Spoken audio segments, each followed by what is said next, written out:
Hello, welcome to The Long Road. I'm your host, Chris Roberts, and I'm only going to speak for about 18-20 minutes today, and then we're going to end up with a clip concerning the constitutional amendment debate on the House floor. What we're going to do is this show is basically going to be a wrap-up of what's happened in Concord over the past year. Basically, we're all done at Concord. We're done causing damage. We're done causing havoc. The only thing that we really have left to do is address any vetoes that the governor may veto, bills that he may veto. One of the big ones that's a concern to a lot of people is both the House and the Senate passed the medical marijuana bill. We don't know what the governor's going to do, but he said over and over again he has a lot of concerns about the bill. And so we don't know, like I said, we don't know if he's going to veto that. But 2 years ago or 3 years ago when we had marriage equality, he repeatedly said that he would vote against marriage equality. He said, I'm not going to vote for marriage equality unless this bill gets passed. We worked on it, that bill got passed, and he said, I'm not going to vote for marriage equality until an additional bill got passed. And once that third bill got passed, went an hour and a half late after that third bill's passage, the governor was signing all three bills and said that it was a good day for the state of New Hampshire. So again, we don't know what's going to happen. We did kill a number of bills between the Senate and the House. The Senate proved to be the wise individuals, as Constitution and the framing fathers have stated. They put an end to the moratorium, the attempted moratorium ban on any refugees being resettled into New Hampshire, and which would have made New Hampshire look really like a backwoods state, and really I think would have put New Hampshire on that cliff deciding whether we should have the first in the nation primary. They put an end to the attempt to tax our hospitals. Again, there was just a whole bunch of stuff going on. We had three constitutional amendments that were focused. The first one that went down was the one to increase the requirement for any increase in taxes or any increase in fees by up to 60% instead of the 50+1 majority. Basically, it would say that 40+1 could hold the rest of the state hostage to any tax increase or fee increase. So basically, when people talk about tax increase, but they're not looking at the fact is that, okay, basically 40+1 can say the fishing license, the hunting license, the driver's license, car registration fees, none of those could go up unless it took 60+1 to authorize it.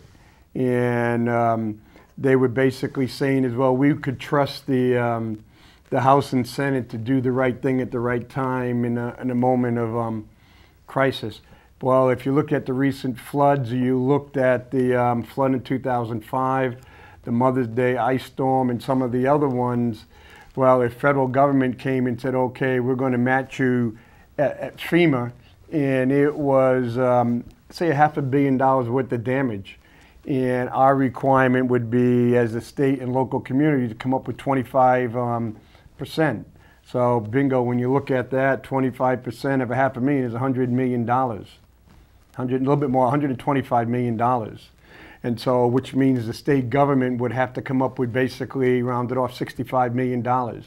So if 60+1 did not authorize that increase in tax revenue, then we would have to turn down $375 million to take care of storm or catastrophe damage. Those are some of the other things that people weren't looking at. The one that did pass was the one that says no income tax on income of natural persons. Well, natural person, that means, yeah, a corporation, while it's a quote under the law is a person, it's not a natural person, so it would be allowed to be taxed. But the question it said, it didn't say wages, it said income. People forget if you get return on your CD, you get return on your investment, those are still income.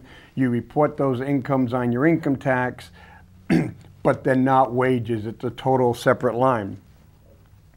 Okay, that one made it. That will go to the ballot. One of the things I don't think people realize is the state of New Hampshire has an income tax, and that income tax is on dividends. Basically, dividends, unearned income. If you make more than $2,500 in dividends, you need to pay an income tax on it. What happened on this one, no one could answer the question is, excuse me, if income is earned by a natural person, would the constitutional amendment now then make the income tax on dividends unconstitutional? And they says, well, we'll worry about that later once we get it passed. Well, so if a lot of people, where we have people coming from Connecticut and New York and Massachusetts coming and retiring in New Hampshire, where some of the fastest growing communities is housing for 55 and older, where we have no sales tax, we really quote unquote have no income tax, and we don't have any death tax. And so this would be perfect. So if I go into, if I'm from New York and I'm a retired policeman and I come up to New Hampshire and I move into a place like Miltonboro where it has maybe $6 to $8 per thousand property tax, and if I don't have to, I have to pay really low property tax, I have no income tax, no sales tax, and no death tax, and quote unquote, if the constitutional amendment goes and says, hey, no dividend tax, because the dividend tax is an income tax and it's income on a natural person, then this would be great. I would be able to move to New Hampshire because New Hampshire would be a tax-free haven for people. So I could have a small house in Massachusetts or a small house in New York and New Jersey and sell it and come up to New Hampshire and live really well. Like I had said before, my daughter had a house in Southern California, bought the house for $245, sold it for $600, and then moved to Georgia and got a nice house. Now it's on 6 acres, and it was only $330,000.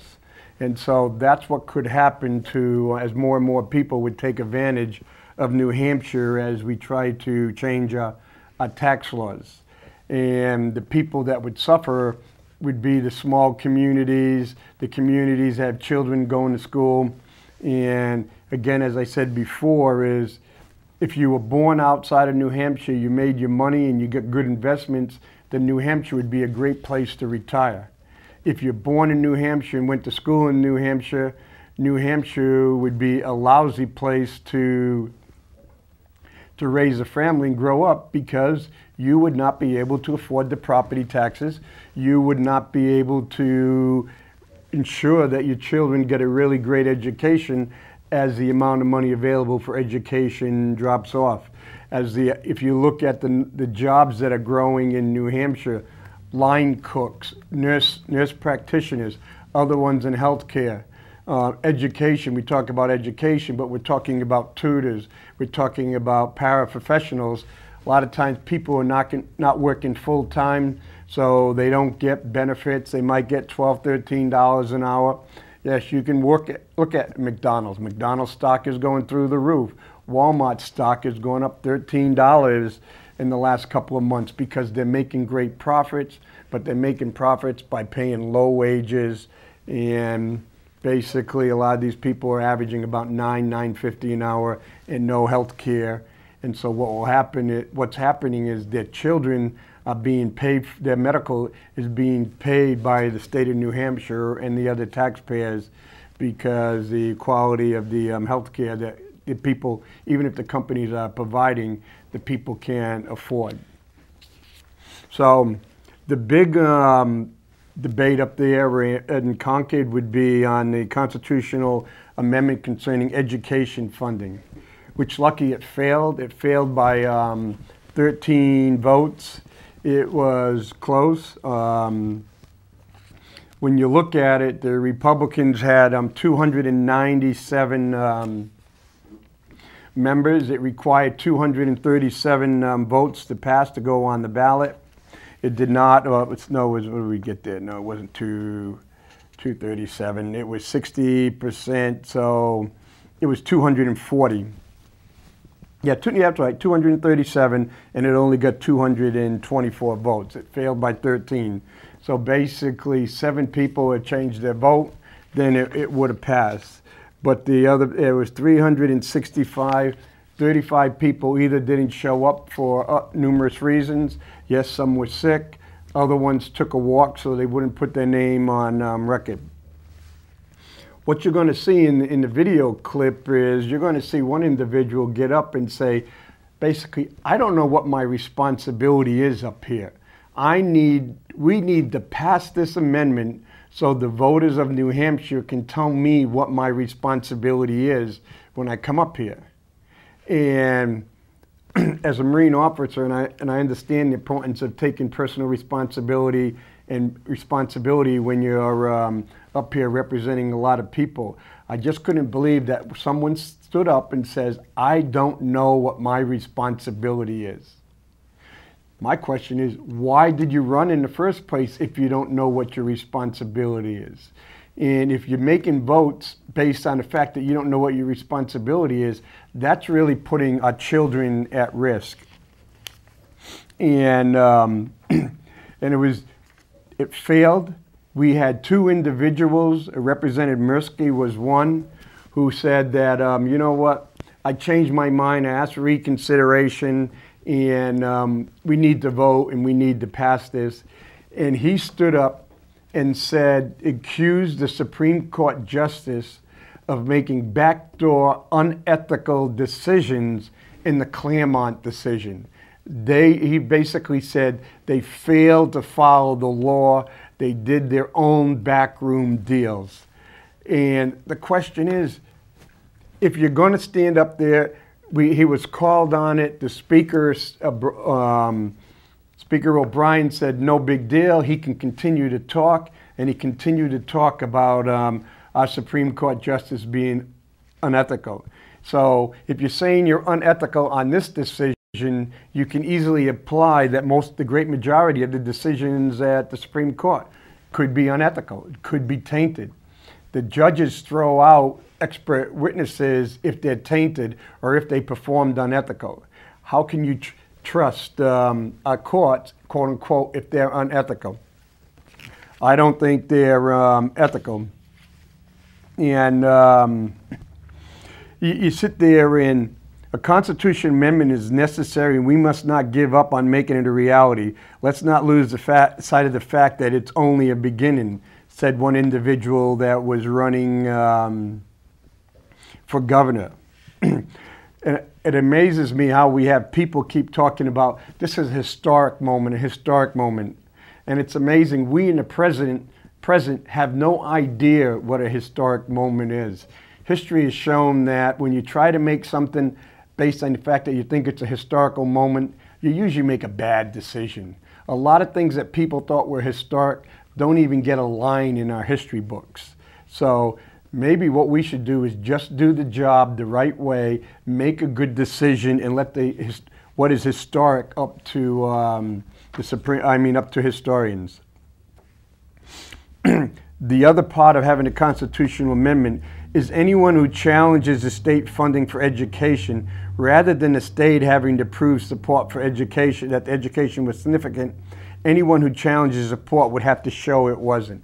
So basically, it was going to give us in the State House complete control, complete power to determine what we just thought was an adequate education. And remember, right now, we think an adequate education is $3,450. And I had a committee chair on a committee I served, and she came and says, the only responsibility of the state of New Hampshire is to teach kids to read and write. And once we teach them to read or write, it's their responsibility, it's our children's responsibility to educate themselves. And so we want the public to trust that we will do the right thing. And now we want to be able to take the courts out and say, hey, people, you have to prove that we're not doing the right thing. But oh yeah, we have all the resources of the Attorney General's office to protect us. So you're going to have to come up with all the money to try to convince the court that we're not doing enough, which is almost an impossible task. You have to prove a negative because, and really, if we define what we consider adequate and we decide what it costs to provide an adequate education, how can you prove that we're not providing enough money to support that adequate education? Like we did 3 years ago, we decided, well, for example, we only want to spend $1 billion and there's so many kids in the state of New Hampshire, and so what would an adequate education cost? So we divide out the kids, bang, bang, bang. Okay, the adequate education is $3,450, and let's go from there. People are saying that we cannot target aid, which is a bull crap statement. They know better. We do target aid all the time. We give money to children with English as second language, and we give money to schools that have a high number of free and reduced lunches. That's how we target aid. And one of the goals where they kept saying over and over again, we should not fund all the children. So let's look at it. So if you're from a real wealthy community and the state says, you know what, we're not going to pay a single penny to educate your children. We're only going to educate children from poor communities. I don't see how that passes constitutional muster. We are responsible for educating the children. So if the state has determined that $3,400 is an adequate education, I believe, and a lot of people believe, that every child should get $3,400, and if the community wants to provide extra money, they can provide extra money. But that's why it didn't pass, and thank God it didn't pass, because it could have destroyed the quality of education in a city like Keene. And so we don't need to go back to the prior Claremont. Keene gets about, I think they're only getting about $1 million last time. We get about $10 million. Now, where in the world we'd come up with $9 million more to maintain the quality of education? We're worrying about closing one school. If we had to lose $9 million, we would have much larger classes, and we may have to close 2 schools.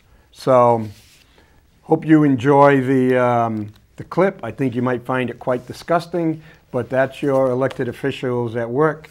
And so when you get ready to go and vote in the primary, make sure you vote for the best person, not for the party. Ask questions, because your future depends on it and our children's future depends on it. So, see you later. I'll see you on the long road. Thank you. Sometimes come with great cost. Voting, health care maybe. Now first, if you are voting against CACR 12 because it refers to the responsibility of the legislature to maintain a system of primary and secondary education, I would advise you, don't. The best reason for this came to me actually preparing to come here this morning. I was thinking about what our Constitution originally said. I had downloaded the articles regarding education from other constitutions, and I came upon Maine, which is almost identical, at least in spirit, to what rested in our Constitution until 1966. It read in part, and as knowledge of these things is most likely to be propagated through society, through public instruction of public worship of the deity and instruction in morality and religion. Therefore, to promote these important purposes, the people of this state have a right to empower and to hereby fully empower the legislature to authorize from time to time the several towns, parishes, bodies, corporate, or religious societies within the state. Now, give some thought to let the people make that decision. Let's not do it. It rested in the Bill of Rights. Are you going to run again? I don't know. When the people originally created this state, they expected their legislature to create a system of education so that the people would know how to control their government. You control your... Sorry. No problem. Pursuant to that, they created They require that every You control town your with more than government 50 by having voters an uneducated create a public voters. school. And that was only 1/3 of the people necessary to have individual Let Keene representation decide. in the legislature that was making those laws. Seriously. If you want to maintain the character of New Hampshire, I'm not afraid of anything, you know. then yes, But we people do are have a keen though to elect the responsibility to make sure representatives that and do people the are right thing.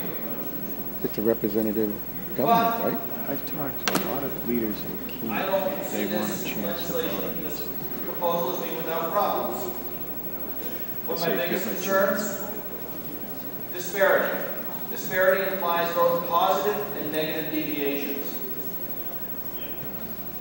We had the Senate request an opinion of the judiciary this year on Part 2, Article 51.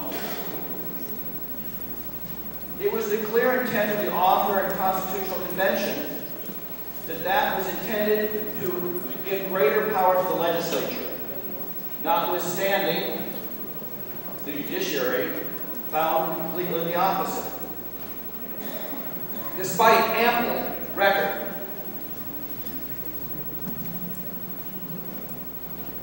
what will happen when there's a future judiciary? We better make it amply clear, both in this debate and in the voter's guide, that it is not our intention that any legislature ever have the power to clip the wings of a town with good fiscal capacity. Our intention is only to bootstrap those towns in need, and that's not in the amendment. It will have to come in other places. But it does say that we have full discretion on how to do that. My biggest compunction is that it says, if you diagram the sentence, that this legislature and all future legislatures have the responsibility to mitigate disparities, local disparities in fiscal capacity. That really bothers me. It reads an awful lot like from those according to their ability to those according to their need. I don't think he's going to I get do flip have a enough problem unless with you that. get more people. Maybe if he drags this. But we are also aggressing and overreaching the court. I have no idea what he's talking This is your conscience. You have to do He's all over the place. He doesn't know. He's not talking the way he normally for the does. next I 20 would years. not be able to tell you if it's for it. about. I can't. Are there downsides to passing this and having this fail? Actually, yeah. He's for it. If this fails in the ballot box, the newspapers won't say that the amendment was imperfect. Who's speaking They'll against say it? the people if you're clear one. JR, Andy, We have a precedent deal with. I am, Gary. Part of me hopes it will pass, part of me not. Sign over here, though. You're right. Yeah, yeah. But you have to do what you believe to be the best for the people. He just. Thank you. Questions on the adoption of the committee conference report to CHCR 12. It's June Chair 20th. recognizes Representative Dunbar to hold to speak to the question. The 20th of June, I think it's a Wednesday, but I'm not sure. You'll get it out there. I just figured. Today is what? Today is the 6th? 60 day. Yep. So it'll be 14 would be a Wednesday. Yeah, no, the 20th is definitely. I'm pretty sure it's the 20th. Thank you, Mr. Speaker. So we don't know. Members of the House. It's going. Maybe it's for it. When Claremont 1 happened, the lower court found the following. You were right. He said that half of me thinks it should pass, hopes it pass, half of me thinks it shouldn't pass. Regarding the equality, uniformity, or even adequacy of education. Thus, the New Hampshire Constitution imposes no qualitative standard of education which must be met. Likewise, the New Hampshire Constitution imposes no quantifiable financial duty regarding education. There is no mention of funding or even, quote, providing or, quote, maintaining education. The only duty set forth in the North's duty is to cherish. I ask you that if you go and talk to the citizens of this state and ask what was wrong with Claremont, they will come to you and say that the court overstepped its bounds when it redefined the word cherish. I don't have a dictionary from when our Constitution was written, but I do have one that's a facsimile of the one from 1828. They could only afford to lose 12 votes. Cherish means to treat with tenderness and affection. People voted for Another definition, to hold dear, to embrace. Yet another definition, to treat in a manner to encourage, like protection.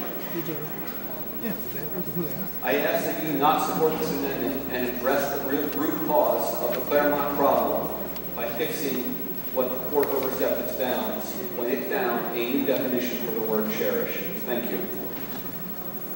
Questions on the adoption of the committee of conference report? The chair recognizes the gentlelady from Andover, Representative Coffey, to speak to the question. Thank you, Mr. Speaker. I spent a great deal of time looking at this, and I spent a great deal of time really feeling like I was on the fence about it. So what I've spent my time doing, rather than listening to this piece or that piece, was talking to my constituents. I spoke to the school board in my town. I spoke to the principals in my community. I spoke to teachers. I spoke to my neighbors. And the thing that was overwhelming to me and helped me make my decision to support this today was that about 80% of all of the constituents that I spoke to said the same thing. I want to know more. I want to hear more. I want to make a more informed decision. My vote today and your vote today is to allow our constituents to do just that. To become more informed. How do you become more informed on the ballot box? To learn more. And to make an informed decision when they go in November to vote. What we do here today is to give them that right. Not good for Nashua. I have to say that I was surprised. I was surprised. It's not good for a lot of people that communities. wanted that answer, gave me that answer.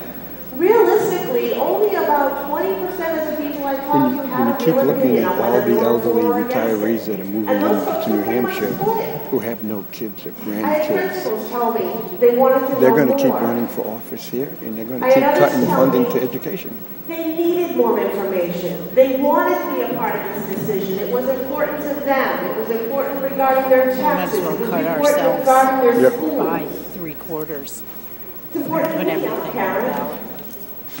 The bottom line is, what we do now is us saying that we'll give them the right to get that information, to make an informed decision, and to cast their vote in November. I think anytime. I'm going to give them that right. I hope you will too. Member, you have a question? Why haven't we given the information over the last year and a half? How about the last 20 years? Yes. Thank you, Mr. Speaker, and thank you very much for taking the question. Would you believe that I struggle with the term responsibility? How do you struggle with the word responsibility? Responsibility is responsibility. There's only one meaning. Further question? But would you believe that it's not our responsibility? Thank you. Would you believe that it's not us deciding it's our responsibility, but your constituents and my constituents that will be telling us that it is, in fact, our responsibility? Huh? So what he's asking I is, believe I had constituents say the same thing. I don't want to take responsibility. I want you to tell me what my responsibility is. 12, the chair recognizes the gentleman from Derry, Representative. I've never heard that in any leadership school. Responsibility is responsibility. Leaders take responsibility. And also, how about the standards Yeah. thing? Some of them have to Mr. be Speaker, reasonable thank and you, some of members of them the don't. House. I stand We here had today as a representative from Derry, just like I did chair last year as a said, representative from Derry. as long as we teach the people how to read and write, they can educate themselves. We don't have any other more My responsibility. husband am calls not this that their You Be representative, Done and I told voters initiative. that when I went door to door. I advertised it very loudly that I was going to support a constitutional amendment to change educational funding reform. And I worked very hard in the last year behind the scenes to attempt to get that language together that we could give the people to decide on. I think, however, that this language that we're giving the people to decide on will in fact enshrine Claremont in our Constitution. It will take the court's words. It's so funny and we'll that put he it in thinks our it will enshrine Constitution, Claremont, which is a and permanent we thing think it that will doesn't never change. enshrine it Right now, enough. we have the possibility of changing our educational laws to better suit free market forces and to bring competition into education, to promote voucher systems. If there's any constitutional amendment, it should be allowed. We should be allowed to have vouchers to give money, use our Part money of the free that market goes with the says parent. if it ain't worth educating you, you Money don't get follows the educated. child. That's the type of constitutional amendment I'd like to see. That would be a good constitutional amendment. What we have here, however, gives us the responsibility permanently to maintain a system of public education. I believe in public education to some degree. I think there is a place for it in our society. Certainly it's a safety net, and maybe even for people to choose to use that type of education if it's their desire to do so. However, if someone does not want to choose public education and they want to go to a private school or they want to homeschool, the purpose of a public education is a safety net. And so basically, if you're poor or disabled or whatever, we'll give you a safety net. It's my strong contention that with the responsibility to maintain a system of public education, we will have to maintain the system of public education, and we will be able to put absolutely no less dollars into the system than we do today. In fact, we very likely will have to pay more money towards public education because of inflation and any number of mandates that we might pass. Yeah, he just said that he supports public education and agree, and there is a place for it, but the place is as a safety net. So in a free market, I don't educate anybody that's not going to make their money. So if you're really poor, or a person of color, or disabled, that's what the safety net's for. Public education would be a safety net. Claremont was right, and we aren't going to fight anymore. We give up. You win. I'm not ready to do that. I'm raising the battle flags right here, right now, and I'm asking you to join me to continue this fight. We can come up with a constitutional The reason I'm doing it amendment is to to put on my give the TV people, show. to give them the choice on this. But if we give them this The one with amendment, O'Brien, there will the be no apology, choice. I taped about 30 It'll be, minutes of it and put it on the if TV you show. pass it, we have Claremont. If The you long don't run. pass it, we have Claremont. And so what happens is, by doing There's no it this choice in way, that. And it's I'm better than me asking trying to you explain to it. give them a choice by so voting what this you're going to down see right today here, so that we can pass a constitutional amendment next year, or 4 years from now, or 10 years from now, or however long it takes to make this right with our I also people. put them all up on Let's YouTube, use so our all the TV shows judgment. are Let's on be YouTube. leaders, and let's not do the wrong thing and pass this amendment. I'm going to tell you the Constitution, whether it's the U.S. Constitution or the New Hampshire Constitution, was not designed for lawyers to interpret it. It was designed for the people to read it in plain English and understand it. And a very plain reading of these words, the responsibility to maintain a system of public elementary and secondary education, means that we will be on the hook for that for good. Yes, the second sentence qualifies it, but it makes it worse, not better. It says the full power and authority to make reasonable standards for elementary and secondary public education. Sure, we do that now by law. I agree with that. That's law currently. But if it's in the Constitution, it will forever be law. And there will be no changing it. I would prefer if the state When I went created to some school in recommendations. Massachusetts, Maybe we they used to have an 8th grade gave test, a local blind communities test. 4 or 5 curricula to choose I from. grew up And say in we welfare approve of all these I curricula, got really but you, high the local on community, the test. decide what's best So for your they say children. you're Now going that would be Latin, school choice. and so Now I got that into would the high be group. the state properly But a lot of exercising the its role rich to people cherish talk about education. helping However, poor kids as our long as system it doesn't of public displace their education is child. the system. And so I'll tell you why. by the Cherish test, means the test fun. says I have an Court IQ, I just construction have a lot language more that far to qualified make than cherish him. mean fun. And so there was a number Then they of people who most said, well, he's definitely on welfare. will make our Why does he system deserve mean the this system. system? And that's what a lot of these Additionally, people if we're do. They're mitigating trying to find local different disparities, ways, as the quote representative unquote, from to Fremont be says, politically we are correct. redistributing Without wealth saying and we're is we putting want to help socialism people, into our but as long as they Constitution. don't I can't take our support that, and I kids hope you would agree with serious. me. I think our And Constitution I think that's the says big that we part. treat A everyone lot of equally these under people the law. go into like UNH and other places because of their family background or where they went to school, but they may not be the most intelligent or most qualified. They just had What I greater tell you about opportunity. education and And this so legislature the whole purpose of this now we have to do something. amendment Well, no, we don't is to have limit do something if opportunity. something is the wrong thing. We have to do Because nothing if what we're finding that is the right out, thing given to do, and I'm telling you that opportunity, it we is. have a lot of kids There's with a a lot of conflict of potential interest with the who state come from running poor education. parents. The state's interest is in accumulating power. That's what the state wants to do. And if the state is in charge of education, I'm telling you right now, they're going to make that education as minimal as they can so that they can have a population that's controllable. And education was never meant to be run by the state. It was meant to be run by parents and local communities. So I come from poverty and I became a Marine colonel. Be educated. And it's all because of education.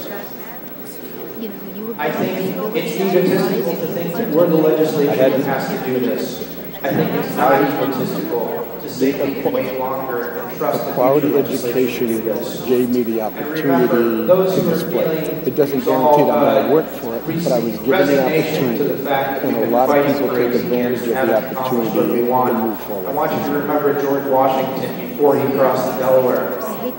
George Washington thought that they were going to lose the war and his troops were leaving. He ran out of money. He prayed to Almighty Providence that they would have what it took to win. And then they crossed the Delaware and you know what happened. But George Washington, the man in the portrait behind me, was in the same place we are today. And I urge you to follow his We example. cannot Vote compare this down. ourselves to George Washington the crossing right the thing. Delaware Thank from you. Trenton. Member yields for a question. Member does not yield for a question. The question before the House is the recommendation, motion to adopt the committee The report part with George on Washington, CACR 12. yes, he had concerns, but as a leader, he never displayed those concerns. He always displayed the ability to get the job done. That's the leadership. He wasn't making excuses, and he's not saying the only reason we got a nation is because I prayed to God, and God said I was the best person.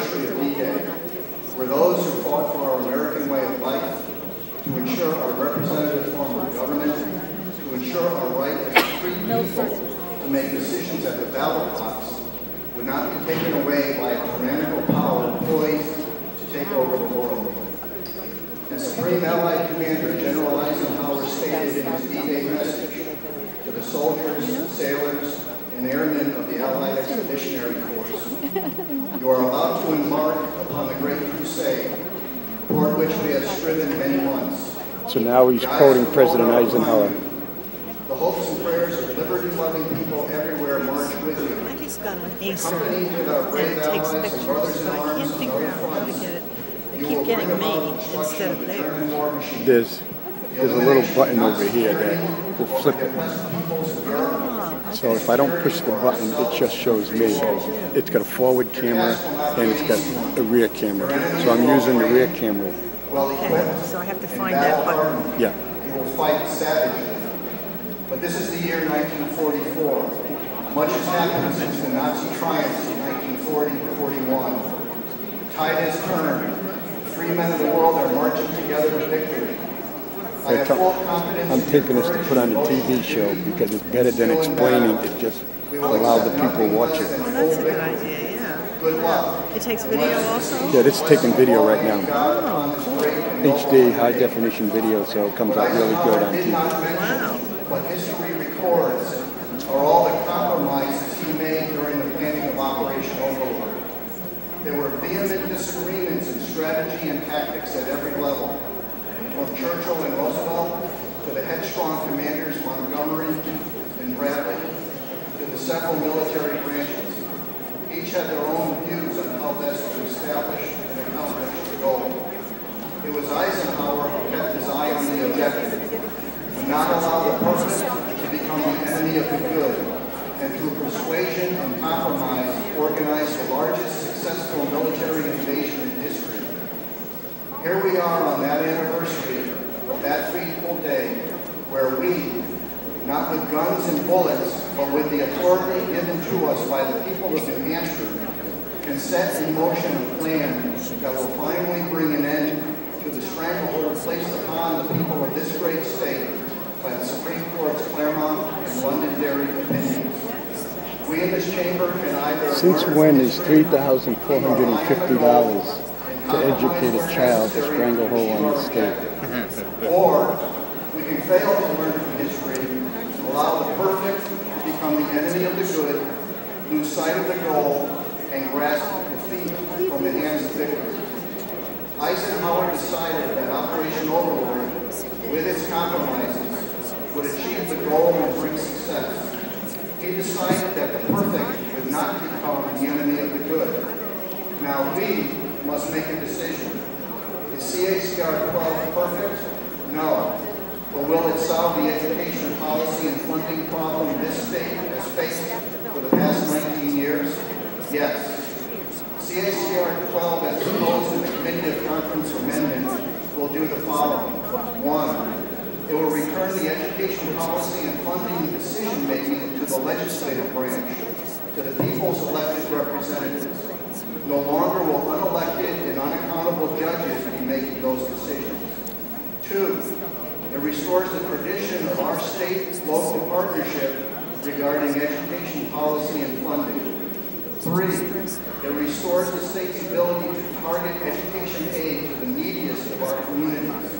That was the original goal of the town of Claremont when it sued the state, to provide Claremont and our neediest towns financial help so they could provide similar basic educational opportunities for their children that our wealthier communities were providing to their children. And 4, it ensures the continuation of robust educational alternatives, such as our growing public charter schools and homeschooling. Today, as we honor those who gave the ultimate sacrifice to ensure our American way of life, to ensure a representative form of government, to ensure a right as a free people to make decisions at the ballot box, please vote with me to send CACR 12 to the people by pressing the green button. Let the people of New Hampshire finally have their say on this issue. Thank you, Mr. Speaker. Question before the House is the committee report on CACR 12, Committee Conference report. The chair recognizes the gentleman from Litchfield, Representative Lambert, to speak to the question.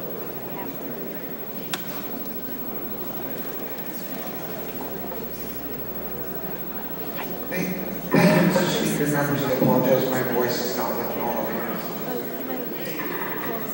I said I apologize. My voice isn't normally, or isn't what it normally is. CACR 12 is about education. But it's not about the education that a lot of people have been talking about today, in my opinion. It's less about the education of children and more about the education of our citizens and the Supreme Court and clarity of the will of our people.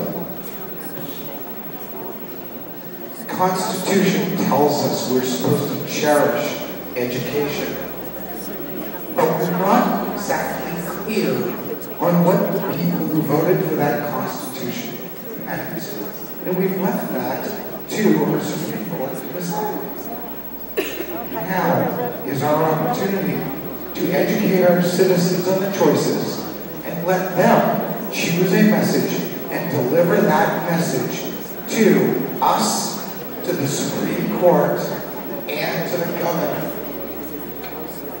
It's our job to educate them and to give them a choice. Everyone who says that a vote today is a vote to enshrine Claremont is denying our citizens the opportunity to engage in the dialogue. If our citizens are worthy of being able to consider every side and finally choose one way or another, it's our responsibility to press the green button. I personally would like to press the red button for a large number of reasons. Some of you will see my name on a press release today about all the reasons I think this amendment might be a bad idea. But at the end of the day, the education keeps coming in. And our citizens need the opportunity to weigh both sides and to make that decision for themselves. But here's what happens. It's saying is, I know it's a bad bill, but I want the people to vote to give me cover. I don't know what my responsibility is, so I want the people to vote to tell me what my responsibility is. Right. And so, Questions on the adoption of the committee conference report of CACR? so the best thing is that people should, if you have people who don't know, are going to vote for something they know it's bad, don't know what their responsibility is. Maybe the people should vote them out. Vote someone who's got responsibility. I want to make it clear at the outset that I rise in opposition to the amendment.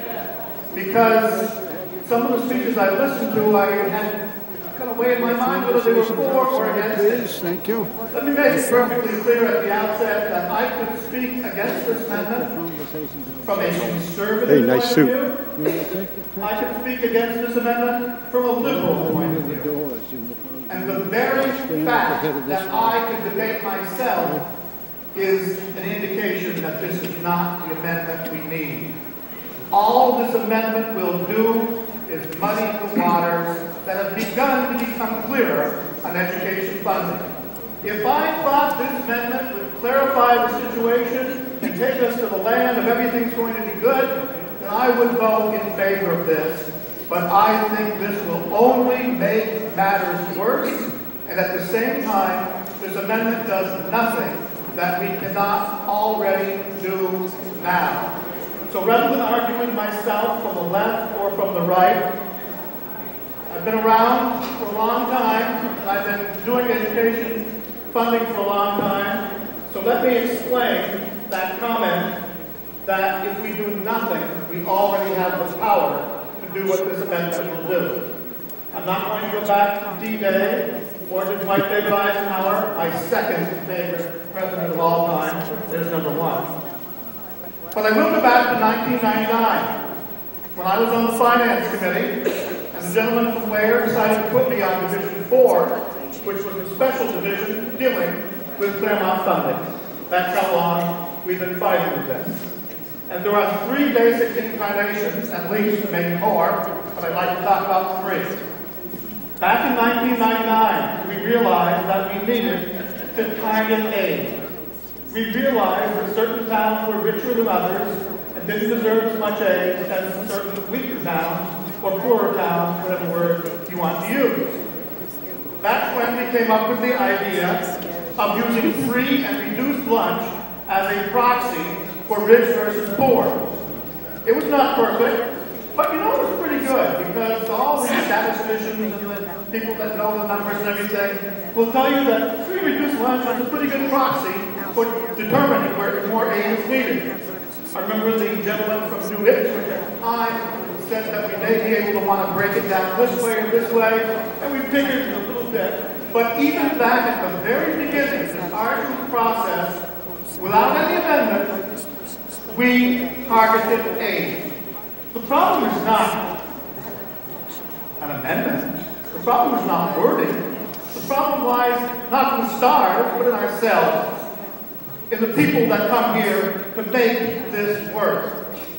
We have changed so often that it will make your head spin. And if we pass this amendment, it's only going to make your head spin more. I remember speaking at this well when the Gatz's plan passed. Now you may remember the Gatz's plan. It took us another step as far as targeting aid was concerned. It was good for Manchester. It was good for a lot of towns. It was struck down as unconstitutional, but not because of the targeting. It was struck down because it allowed the statewide property tax to be forgiven on the property-rich towns. I told Ted at the time, I said, Mr. Senator, I agree with what you're trying to do. It's a good formula, but I don't think it's going to be legal because of the property-rich towns. I was right. Nothing about this amendment will address the fundamental problem of the property-rich towns having to pay what they consider more than their fair share. So this amendment doesn't solve any problem. It only muddies the water, makes things worse. So then we came to reincarnation, or incarnation number 2, which I believe was worked upon when the Democrats took control. And as I was trying to fall asleep last night, I remembered Senator Estabrook was behind this plan. Excellent plan. But it did even more targeting of aid. And it did it in such an ingenious fashion that I remember speaking about 15 minutes at the well that time, going through community by community and saying, you know, your town benefits because according to this way of targeting aid, you have to satisfy 2 needs. You have to have per capita income below the state average. Thus, dairy was hurt by the plan because per capita income is above the state average. And you have to have equalized valuation per pupil below the state average. Rather ingenious formula. It got the aid to the towns that probably needed it most because it targeted poor people and poor property values. So how can you say that we need this amendment to target aid? We've been doing it for 15 years. What we have not been doing is living up to our word. After that targeting passed, Manchester stood to get an extra $15 million for property valuation per pupil, poor as far as average income is concerned. But guess what happened? Somebody said, no, we don't want Manchester getting that much money, so we have to change the formula. First of all, they said, we're going to delay it kicking in for 2 years. So we didn't do what was right, we delayed it, and then we changed the formula. You don't need an amendment to do what's right. You do need an amendment to muddy the waters more so that everybody conceivably could be heard. Now, I promise never to lie when I stand here, so I'm not going to tell you that if this passes, Manchester will lose $15 million. But I did speak with His Honor the Mayor last night because I was concerned about his comments in the paper. And he agreed with me that there's a chance that Manchester could lose a great deal of money. There's a chance that any town could lose a great deal of money. There's a probability that Bedford will lose all its money, Wyndham will lose all its money, whether it should or not, that would be an argument for the future. I believe we're on the right track as far as what we're doing now. We're getting along just fine, thank you. Everybody doesn't get exactly what they want, but my property taxes would go up about $1,000. Yours might go up $2,000 if we stop doing aid. So I'm not going to give you the conservative argument that the state has no business in education. I'm not going to give you the liberal argument that we have everything to do with education, but I am going to say that we are targeting now. We don't need this amendment to target. This amendment will not fix the problem of donor towns. What this amendment will do is create full employment for lawyers. Now, I was over at the Supreme Court when it was at 9 o'clock this morning, and I heard lawyers arguing and arguing. And if you pass this amendment, mark my words, you're not going to have fewer lawsuits, fewer bits of turmoil. It's going to be much, much worse. So from a practical point of view, please don't pass this. And you know it's CACR 12. We have another one, CACR 16, 26, I think, coming up, which means that we've got at least 26 amendments. Now, if you want to say let the people decide, really, we've passed one out of more than 26. So we have never said let the people decide. I agree that the people should decide, but only when the argument put to them can be made clearly and cogently so that they'll understand it. No income tax, clear argument, let the people decide. 60% cap on spend on fast food tax, 60% needed, clear. People can decide that, whether they or not they want it, they can decide it. But when you have so many lawyers lining up to argue the point, the people really cannot decide on this in a great, great educated fashion. So maybe we need people like the Representative Ware, who's been working on this since 1999, and other people who've been working on it to have a little more expertise than that great people.